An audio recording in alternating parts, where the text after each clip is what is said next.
बच्चों, इस वीडियो में हम इलेक्ट्रिक चार्ज के बारे में डिस्कशन करेंगे। देखेंगे कि इलेक्ट्रिक चार्ज की डेफिनेशन क्या है, कितने टाइप के इलेक्ट्रिक चार्ज होते हैं और इन इलेक्ट्रिक चार्ज की प्रॉपर्टीज़ क्या है, मतलब इनकी खास बात क्या है, ये सब कुछ आज हम यहाँ डिस्कस करेंगे। इससे पहले कि हम इलेक्ट्रिक चार्ज की प्रॉपर्टी पढ़ें, डेफिनेशन पढ़ें, इससे पहले हम थोड़ा सा और पीछे जाना चाहेंगे, अपनी सेंचुरी से भी पीछे, मतलब 2026 में तो हम हैं ही, इससे भी 600 साल पहले चलते हैं। इसको 600 BC कहते हैं, बिफोर सेंचुरी। ठीक है, इतने साल पहले, मतलब 2000 साल तो हम आगे हैं सेंचुरी से, जब से स्टार्ट हुआ है हमारा, और वहाँ से 600 साल और पहले, मतलब 2600 साल पहले की बात है। ये ग्रीस एक कंट्री है जहाँ पर एक प्लेस है, एक जगह है मिलेटस।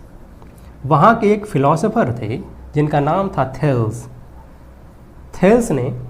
थेल्स ने किया क्या कि एक एक्सपेरिमेंट किया। बहुत अच्छा खासा सरकार का इन्वेस्टमेंट होता है तब जाकर एक्सपेरिमेंट होते हैं, ऐसा नहीं था। उन्होंने क्या किया कि एक सब्सटेंस होता है अंबर। ठीक है, अंबर एक सब्सटेंस है जो बाल्टिक सागर में पाया जाता है। इस सब्सटेंस को उन्होंने क्या किया कि रगड़ दिया, किसके साथ?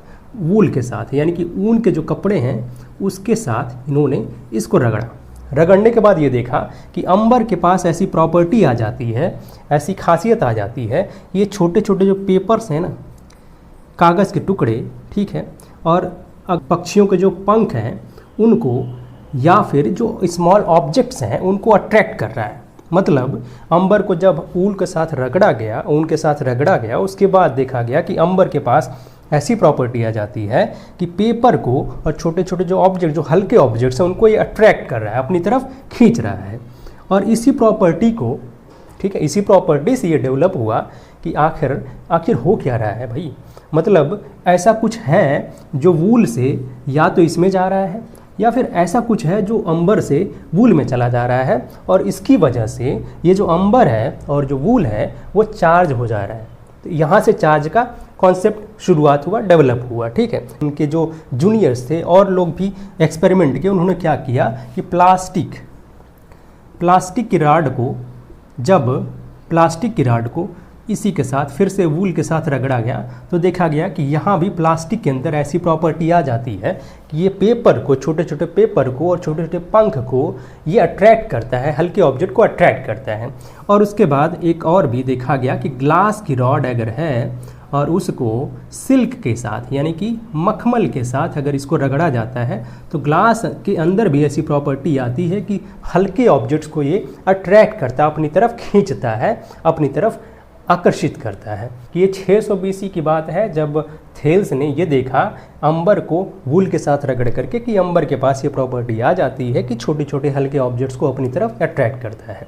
तो इससे ये पता चला, इस आइडिया लगाया कि कुछ जो है वूल से अंबर में जाता होगा या फिर अंबर से वूल में जाता होगा, और यही चार्ज है, यही चार्ज का यहाँ पर कॉन्सेप्ट डेवलप होता है। और क्योंकि यहाँ पर रगड़ने की वजह से, यानी कि रबिंग की वजह से, रब किया गया था, इसकी वजह से ऐसी प्रॉपर्टी अंबर के पास आ गई, ग्लास रॉड के पास आ गई और प्लास्टिक रॉड के पास आ गई कि ये छोटे छोटे ऑब्जेक्ट्स को, हल्के ऑब्जेक्ट्स को अपनी तरफ खींचने लगा। इस वजह से इस प्रोसेस को जिसकी वजह से प्रॉपर्टी इसके अंदर आई है उसे कहा गया इलेक्ट्रिसिटी। ठीक है, इलेक्ट्रिसिटी वो भी एक अलग टाइप की, फ्रिक्शन की वजह से रगड़ सकते हैं किसी चीज़ को। अगर फ्रिक्शन नहीं है तो नहीं रगड़ पाएंगे भाई, क्योंकि फिसल जाएगी चीज़ें, जो सरफेस अगर स्लीपरी है तो वो फिसल जाएगा, रगड़न मतलब रगड़ सकते ही नहीं। तो यहाँ पर क्या है, इस इलेक्ट्रिसिटी को कहा गया फ्रिक्शनल इलेक्ट्रिसिटी। ठीक है, फ्रिक्शनल इलेक्ट्रिसिटी, या फिर इसी को कहते हैं और स्टैटिक इलेक्ट्रिसिटी।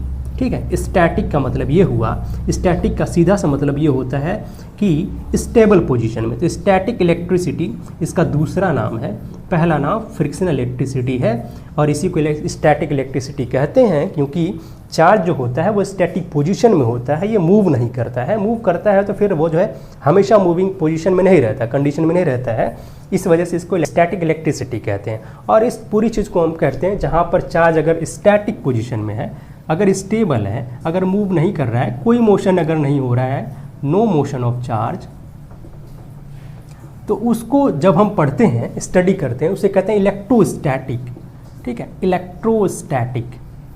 ये टर्म आता है इलेक्ट्रोस्टैटिक का, जहाँ पर हम चार्ज के बारे में स्टडी करते हैं, चार्ज की वजह से फील्ड, पोटेंशियल, फोर्स के बारे में डिस्कस करते हैं। और जबकि चार्ज क्या है, बिल्कुल स्टैटिक पोजीशन में है, रेस्ट में है, उसको कहते हैं इलेक्ट्रोस्टैटिक। अगर ये मूव करने लगे चार्ज तो अपना दूसरा पार्ट हो जाता है, जिसे हम नेक्स्ट चैप्टर में पढ़ेंगे। अभी फिलहाल क्या है कि चार्ज को रेस्ट में रख करके हम स्टडी करेंगे, जिसे कहेंगे इलेक्ट्रोस्टैटिक। तो इस चैप्टर का नाम है electric charge and electric field, जिसको हम इलेक्ट्रोस्टैटिक भी कहेंगे। अब ये हमने देखा कि कुछ वूल से अंबर में आ रहा है या फिर अंबर से इसमें जा रहा है, जिसे हम चार्ज कहते हैं, ठीक है। तो यहाँ से चार्ज का कॉन्सेप्ट यहाँ से स्टार्ट हुआ, लेकिन आगे चल करके, ठीक है, 18th सेंचुरी में, ठीक है, 18th सेंचुरी में एक दूसरे साइंटिस्ट आए जिनका नाम था चार्ल्स डूफे। चार्ल्स डूफे नाम थोड़ा सा क्या है भैया, अटपटा है। चार्ल्स डूफे कहाँ के रहने वाले थे? ये फ्रांस के रहने वाले थे। इन्होंने कहा कि भाई ये जो चार्ज है, जिसकी वजह से जो हम प्रॉपर्टी देख रहे हैं कि अंबर के पास प्रॉपर्टी आ जा रही है छोटे छोटे ऑब्जेक्ट को अपनी तरफ अट्रैक्ट करने की, वो प्रॉपर्टी जिसकी वजह से आ रही है, वो चार्ज जो है ना, अपना जो चार्ज है वो 2 टाइप के होते हैं। पहली बात उन्होंने बताया कि 2 टाइप्स के चार्ज होते हैं, 2 टाइप के चार्ज होते हैं, 2 टाइप्स, ठीक है, 2 टाइप्स के चार्ज होते हैं।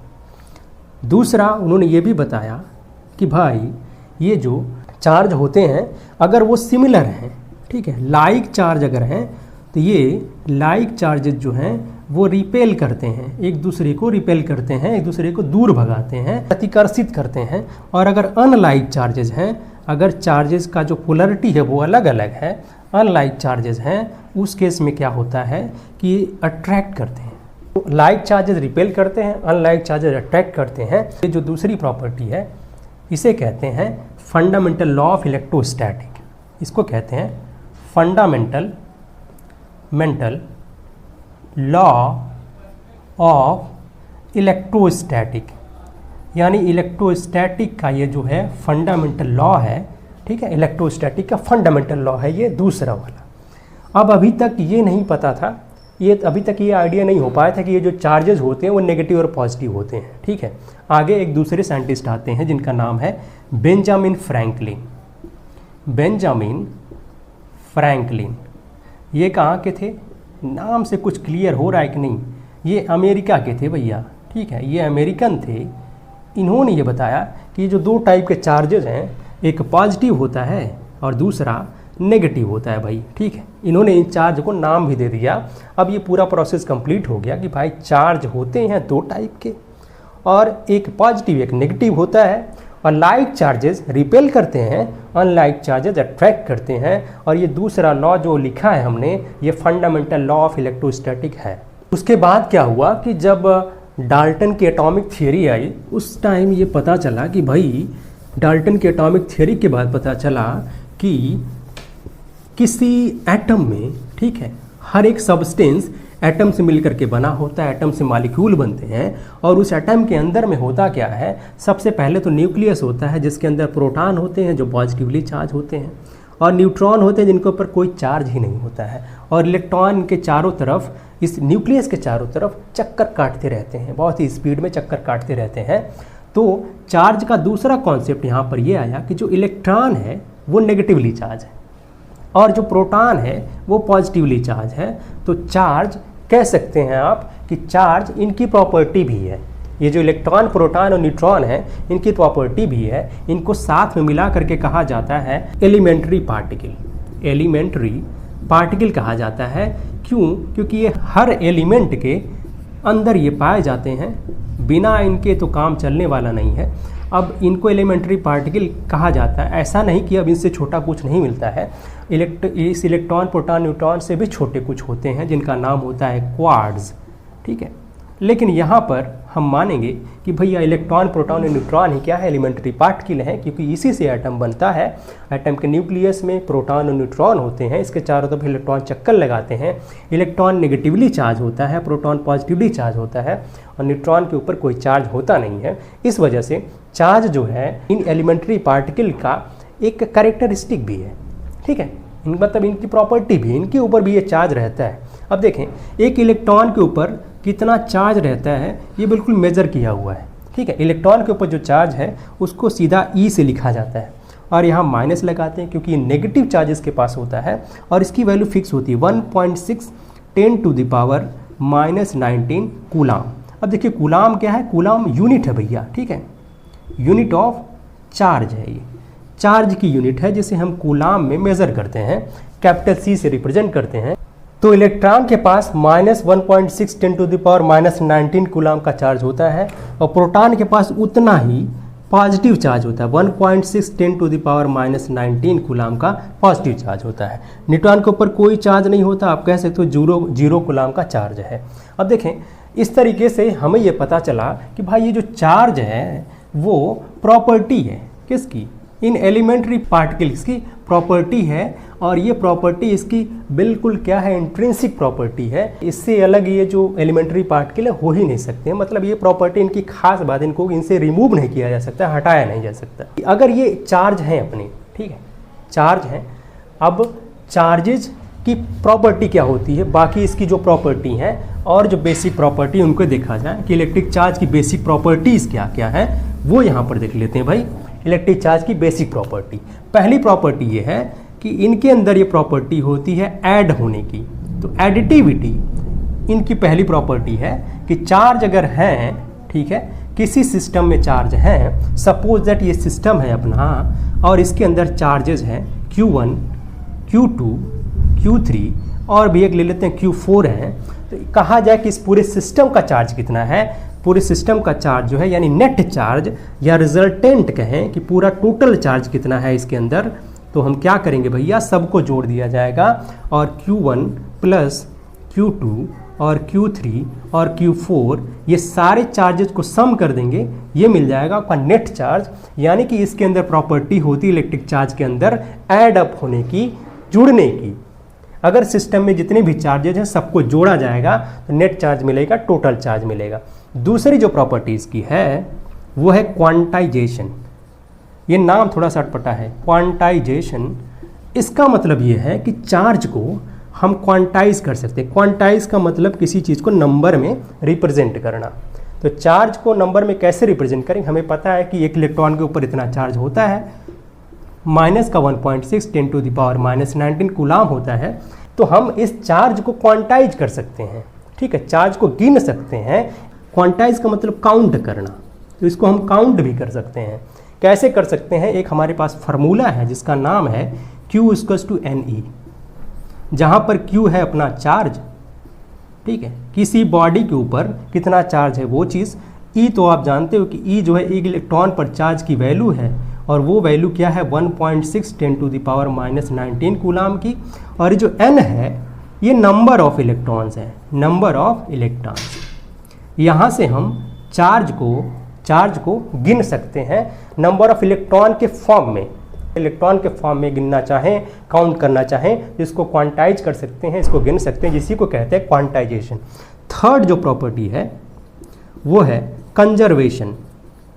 कंजर्वेशन का मतलब होता है कोई चीज़ ना तो जा रही है बाहर ना ही अंदर आ रही है, मतलब वो पूरा कंजर्व है, चाहे इनिशियल पोजीशन में हो चाहे फाइनल पोजीशन में, हर पोजीशन में वो सेम चीज़ है, उसमें कुछ वैल्यू ना घट रही है ना बढ़ रही है। कंजर्वेशन ऑफ एनर्जी हम जानते हैं, कंजर्वेशन ऑफ मोमेंटम जानते हैं। इसी तरीके से अपना चार्ज भी, इलेक्ट्रिक चार्ज भी कंजर्व रहता है। सपोज दैट कि अगर हमारे पास कोई ऑब्जेक्ट है, ठीक है, अंबर ही मान लिया हमने ले लिया था और अंबर को हमने वूल के साथ रब किया था, ठीक है, ये दूसरा ऑब्जेक्ट है। ये पहला मटेरियल है, बॉडी है, अंबर और दूसरा है ये। तो हुआ क्या था, दोनों के सरफेस पर फ्रिक्शन की वजह से एक मटेरियल से इलेक्ट्रॉन निकल करके दूसरे मटेरियल में गया था। अब हुआ क्या था, देखें यहाँ पर अंबर जो होता है, अंबर के आउटर सेल में जो इलेक्ट्रॉन होते हैं वो बहुत ही लूजली बाउंडेड होते हैं और उन इलेक्ट्रॉन का वर्क फंक्शन थोड़ा सा अटपटा हो गया। वर्क फंक्शन का मतलब ये होता है कि जो आखिर में आउटर सेल में जो इलेक्ट्रॉन होते हैं उनको वहाँ से निकाल करके बाहर करने के लिए जितना एनर्जी ज़रूरी होती है उसे कहते हैं वर्क फंक्शन। तो अंबर का वर्क फंक्शन बहुत कम होता है, वूल का वर्क फंक्शन बहुत ज़्यादा होता है।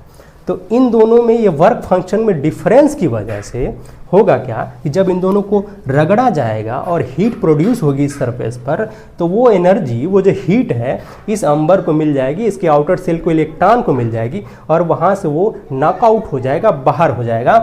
और सॉरी, यहाँ से अंबर से नहीं, वूल से उल्टा हो गया कि मतलब इसका वर्क फंक्शन कम है। ठीक है, अगर W2 बात करते हैं और ये W1 है तो इसका W2 का वर्क फंक्शन कम है और यहाँ से इलेक्ट्रॉन निकल करके कहाँ जाएगा, अंबर में चला जाएगा और अंबर नेगेटिवली चार्ज हो जाएगा, ये नेगेटिवली चार्ज हो जाएगा और वूल जो है वो पॉजिटिवली चार्ज हो जाएगा। देखा जाए इलेक्ट्रॉन का नंबर इसमें देखा जाए और इसमें देखा जाए, पहले जितना भी था, सपोज दैट यहाँ पर N1 है और इसकी केस में N2 था नंबर ऑफ इलेक्ट्रॉन, तो N1 और N2 शुरुआत में N1 और N2 हैं। ठीक है, बाद में क्या हुआ कि ये इसमें से N2 में से एक कम हो गया है, तो N2 में से एक कम कर दिया हमने।